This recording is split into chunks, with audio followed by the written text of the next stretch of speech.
सचिन पायलट को बोलने की जरूरत नहीं है क्योंकि जनता बोल रही है। वो हजारों की भीड़ जो सचिन को रिसीव करती है वो बोल रही है। मैं आपको आज 40 निर्दलियों के नाम दे सकता हूँ जो सशक्त रूप से चुनाव जीतने की ताकत है। नेता वो होता है जिसकी पूरे प्रदेश में चर्चा हो। शांति धारीवाल कोटा का एक विधानसभा क्षेत्र का एक कंट्रोवर्शियल आदमी है, इसलिए उसको नेता कहना नेता शब्द का अपमान। शांति धारीवाल ने वही किया जो अशोक गहलोत ने शांति के लिए किया।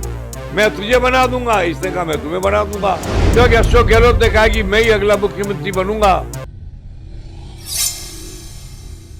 वैसे तो प्यार और जंग में सब कुछ जायज होता है, लेकिन एक चीज और है, और वो है राजनीति, जहां साम दाम दंड और भेद सब तरीके अपनाए जाते हैं अपनी इच्छा को हासिल करने के लिए।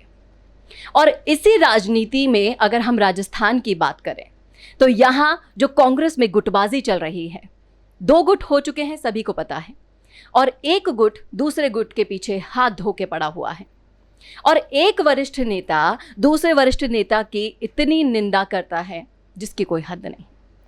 आज इन सभी चीज़ों के बारे में बात करेंगे, और बात करने के लिए, विश्लेषण करने के लिए हमारे साथ मौजूद हैं राजनीति के चाणक्य चंद्रराज सिंघवी जी। सर, आपका बहुत बहुत स्वागत है। धन्यवाद। सर, मैं आपसे एक सवाल ये पूछना चाहती हूँ कि शांति धारीवाल जी जो खुद एक वरिष्ठ नेता हैं, वो एक वरिष्ठ नेता होते हुए दूसरे वरिष्ठ नेता यानी कि सचिन पायलट, उनको कहते हैं कि तुम जिंदा ही खबरों के दम पर रहते हो। आपका क्या मानना है?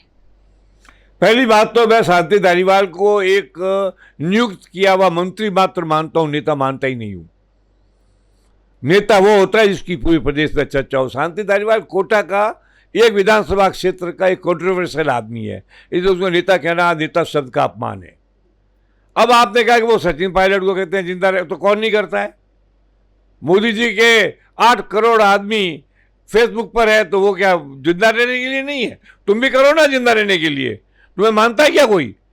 फिर सचिन पायलट के विरोध में बोल रहा हूँ, उनकी ड्यूटी है, क्योंकि अशोक गहलोत ने कहा कि मैं ही अगला मुख्यमंत्री बनूंगा और ये मेरे यूडीएस मंत्री बनेंगे वापस तीसरी बार। इतना बड़ा लोभ, लालच, प्रलोभन समझे खाने के लिए और चाटने के लिए चटनी मिल जाए तो जय जयकार क्यों नहीं करेगा? शांति धारीवाल ने वही किया जो अशोक गहलोत ने शांति के लिए किया। मैं तुझे बना दूंगा, इसने कहा मैं तुम्हें बना दूंगा। अब बनेगा कौन, ये तो समय बताएगा। लेकिन मैं एक बात कह रहा हूँ, जब शांति धारीवाल ने ये स्टेटमेंट दिया कि अगला चुनाव गहलोत के नेतृत्व में ही लड़ा जाएगा, तो सबसे ज़्यादा प्रसन्न कौन हुआ ये बताओ? सबसे ज़्यादा प्रसन्न हुई भारतीय जनता पार्टी। भारतीय जनता पार्टी ने तो लड्डू बांटे हैं। ये बहुत अच्छा है। अगर गहलोत जी के नेतृत्व में ही चुनाव हो जाए तो भाजपा को चुनाव लड़ना ही नहीं पड़ेगा, भाजपा तो घर बैठे चुनाव जीत जाएगी। तो शांति धारीवाल जी क्या बोलते हैं, कैसे बोलते हैं, क्यों बोलते हैं, कब बोलते हैं, किसके लिए बोलते हैं, मैं शांति पर कमेंट नहीं करता। तो शांति धारीवाल जी मेरे से बहुत जूनियर आदमी है और मैं कमेंट करना भी नहीं चाहता। वैसे वो हमारे मित्र हैं, होशियार आदमी है, मंत्रिमंडल चलाने के मास्टर हैं और लोगों के काम और फाइलें बनाने, अटकाने और रोकने के मास्टर हैं, उनमें भी गुण है। लेकिन मैं नहीं मानता कि इस घोषणा का कोई अर्थ है, क्योंकि कांग्रेस ने यह घोषणा करने का अधिकार सोनिया ने भी किसी को दिया नहीं है। अगर शांति धारीवाल जी को सोनिया ने यह अधिकार दे दिया है तो मैं शांति धारीवाल को बधाई दूंगा, लेकिन मित्रता निभाने का अधिकार है उनको। और चूंकि अशोक गहलोत ने कहा था कि मैं यूडीएस मंत्री बनाऊंगा, इसलिए उनका ये कहना कि मैं मुख्यमंत्री बनाऊंगा, it is not wrong, it is quid pro quo. ये तो टिट फॉर टैट वाला सिद्धांत चलेगा। लेकिन मैं नहीं मानता कि कांग्रेस की कोई चांस है। कांग्रेस के कोई चांस दूर दूर भी नहीं है। भाजपा के भी पूर्ण बहुमत आ जाए, इसके भी चांस नहीं है। इसलिए मैं बार बार कहता हूँ, निर्दलियों का बहुत बड़ा समूह इस बार चुनाव जीतेगा, जिनकी संख्या 35-40 होगी। फैसला निर्दलीय करेंगे, लेकिन निर्दलियों से पूछा जाएगा कि आप किसका साथ करना चाहते हो, तो वो भी भाजपा में अगर दिया कुमारी जैसा कैंडिडेट आया तो निर्दलियों की पसंद वो हो सकती है, इसमें दो राय नहीं है। बिल्कुल सर।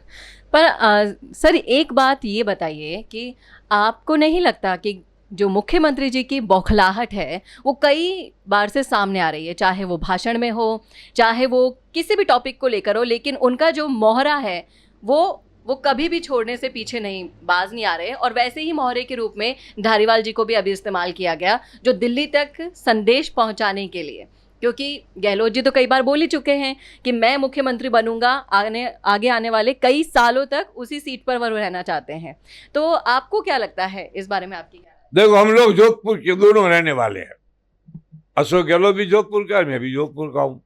जोधपुर के अंदर हम लोग मिर्ची बड़े बहुत खाते हैं।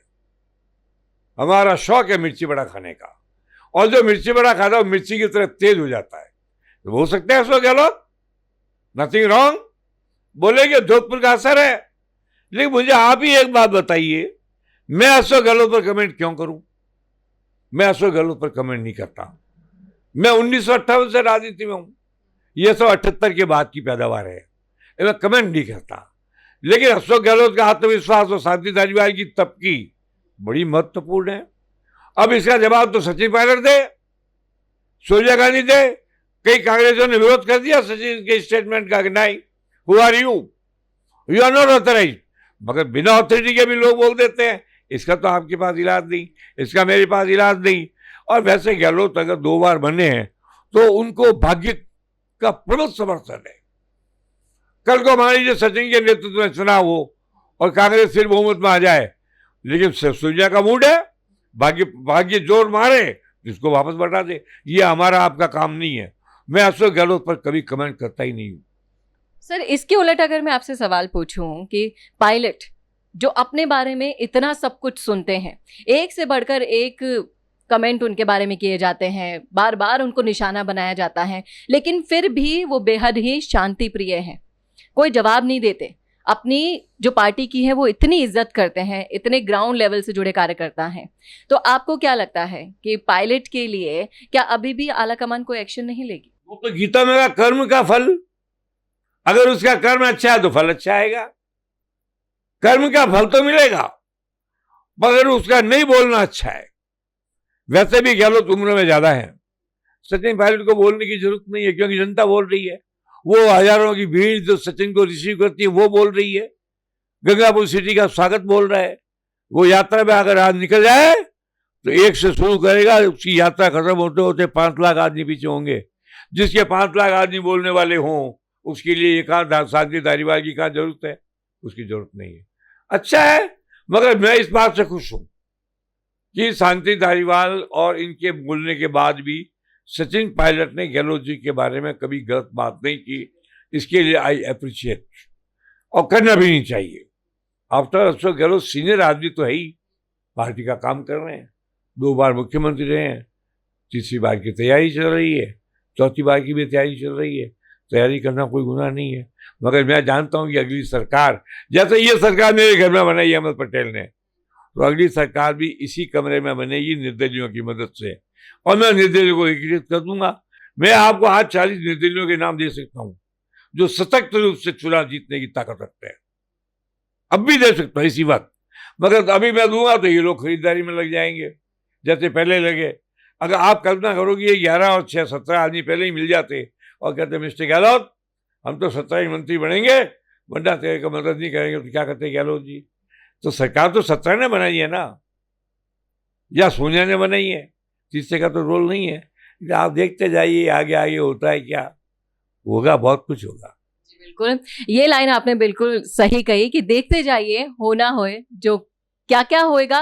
देखो, राजनीति में तो कब क्या कुछ हो जाए कुछ कहा नहीं जा सकता, लेकिन हाँ ये जरूर कहा जा सकता है, जैसा कि आपने कहा कि कर्म ही अपना आधार होना चाहिए, और सचिन पायलट को बोलने की बिल्कुल जरूरत नहीं है, क्योंकि जनता उनका खुद अपने आप जवाब दे देती है।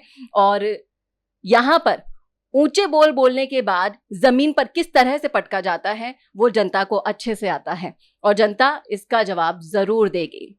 क्या है आपकी राय हमारे इस विश्लेषण पर? जरूर दीजिएगा कमेंट बॉक्स में, और ऐसे ही और विश्लेषण देखने के लिए हमारे चैनल को सब्सक्राइब करना ना भूलिएगा। धन्यवाद। आपकी हंसी से ज्यादा क्या कभी आपको कोई खूबसूरत बना सकता है? लेकिन जब इस हंसी का ख्याल रखने की बात आती है तो हम लापरवाही कर जाते हैं।